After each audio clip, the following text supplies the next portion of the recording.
Next question, DFCCIL 2016ல கேட்டிருக்க ஒரு question. Vein bridge measures and optionsல நமக்கு power factor, frequency and resistance அப்படின்னு கொடுத்திருக்காங்க.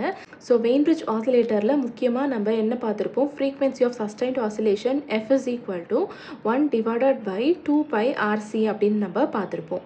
ஸோ எப்போவுமே ஆசிலேட்டரில் இந்த frequency of sustained oscillations தான் ரொம்ப இம்பார்ட்டண்ட். இதனுடைய மெஷர்மெண்ட் தான் வந்து பார்த்தீங்க அப்படின்னா ரொம்ப இம்பார்ட்டண்ட்டாக வந்து இந்த ஆசிலேட்டர் டைப்ஸில் எல்லாத்துலேயுமே இருக்கும். ஸோ வெயின் பிரிட்ஜ்லேயும் நம்ம ஃப்ரீக்வன்சியை ஃபஸ்ட்டு எடுத்துக்கலாம். பவர் ஃபேக்டர் ரெண்டுத்தையுமே நம்ம கண்டிப்பாக மெஷர் பண்ணல. ஃப்ரீக்வன்சி அண்ட் ரெசிஸ்டன்ஸ் ரெண்டுமே இருக்குது. ஆனால் ரெசிஸ்டன்ஸை பேஸ் பண்ணி தான் நம்ம ஃப்ரீக்வன்சியை வந்து மெஷர் பண்ணுறோம். ஸோ இதுதான் நம்மளுடைய ஃபர்ஸ்ட் இதில் இருக்கிறதுனால தேர்ட் ஆப்ஷனான இந்த ஃப்ரீக்வன்சி தான் நம்மளுடைய கரெக்ட் ஆன்சர்.